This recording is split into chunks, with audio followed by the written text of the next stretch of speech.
Okay, ಇದು turbine cut ಮಾಡಿರುವಂಥ material. ಇದು ಟರ್ಬೈನ್ನ ಒಳಗೆ ಬರುವಂಥದ್ದು. ಇದು ಕಂಡೆನ್ಸರ್ಗಿಂತ ಮೇಲೆ ಟರ್ಬೈನ್ ಇರುತ್ತೆ. ಆ ಟರ್ಬೈನ್ನ ಒಳಗೆ ಇಂಥ ಈ ಹೆವಿ ಐಟಮ್ಸು ಇದೆಲ್ಲ ಬರ್ತದೆ.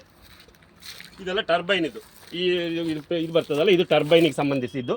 ಈ ಟರ್ಬೈನ್ನಲ್ಲಿ ಇದನ್ನು ಕಂಪ್ಲೀಟ್ ಹೊರಗೆ ಹಾಕಿ ಇದರಲ್ಲಿ ಬರುವಂಥ ಕಾಪರು ಎಲ್ಲವನ್ನು ಕಂಪ್ಲೀಟ್ ತೆಗೆದು ಈಗ ಕೇವಲ ಇಲ್ಲಿ ಬರುವಂಥದ್ದು ಏನು ಸ್ಕ್ರ್ಯಾಪ್ ಇದೆ, ಅದಕ್ಕೆ ಸಂಬಂಧಿಸಿದ ಸ್ಕ್ರ್ಯಾಪ್ ಅಷ್ಟೇ.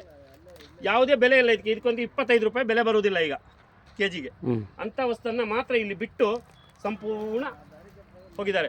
ಆದರೆ ಇದರ ಲಾಸ್ ಎಷ್ಟು ಅಂತ ಹೇಳಿದರೆ ಹೆಚ್ಚು ಕಡಿಮೆ ನನಗೆ ಆಗಿರುವಂಥ ನಷ್ಟ ಹೆಚ್ಚು ಕಡಿಮೆ 4 ಕೋಟಿಗಿಂತ ಅಧಿಕ ಆಗಿದೆ.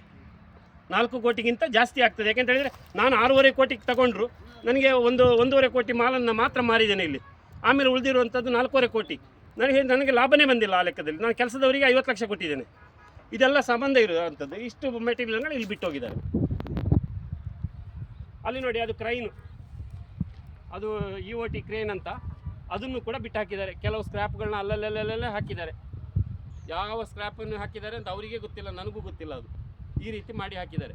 ಇದು ಯಾವುದಕ್ಕೆ ಸಂಬಂಧಪಡ್ತದೋ ಗೊತ್ತಾಗೋದಿಲ್ಲ. ಇದೆಲ್ಲ ಸ್ಕ್ರ್ಯಾಪ್, ಇದು ಯಾವುದು. ಆದರೆ ಇದಕ್ಕೂ ಕೂಡ ಈಗ ಇಲ್ಲಿರುವಂಥ ಈ ಸ್ಕ್ರ್ಯಾಪನ್ನು ಇದನ್ನು ಕದಿಯುವಂಥ ಎಲ್ಲ ರೀತಿಯ ಬಂದೋಬಸ್ತುಗಳನ್ನು ಅವರು ಮಾಡ್ತಾ ಇದ್ದಾರೆ ಕದ್ಕೊಂಡು ಹೋಗಲಿಕ್ಕೆ. ಇದನ್ನು ಕೂಡ ಈಗ ತಗೊಂಡು ಹೋಗುವಂಥ ಪ್ಲ್ಯಾನ್ ನಡೀತಾ ಇದೆ. ಅಂದರೆ ಇವತ್ತಿನ ದಿನಾಂಕದಿಂದ ನಾನು ಈ ಡಿಜಿಟಲ್ ಇದರಲ್ಲಿ ಕ್ಯಾಮ್ರಾದಲ್ಲಿ ಶೂಟಿಂಗ್ ಮಾಡಿದ್ದೇನೆ.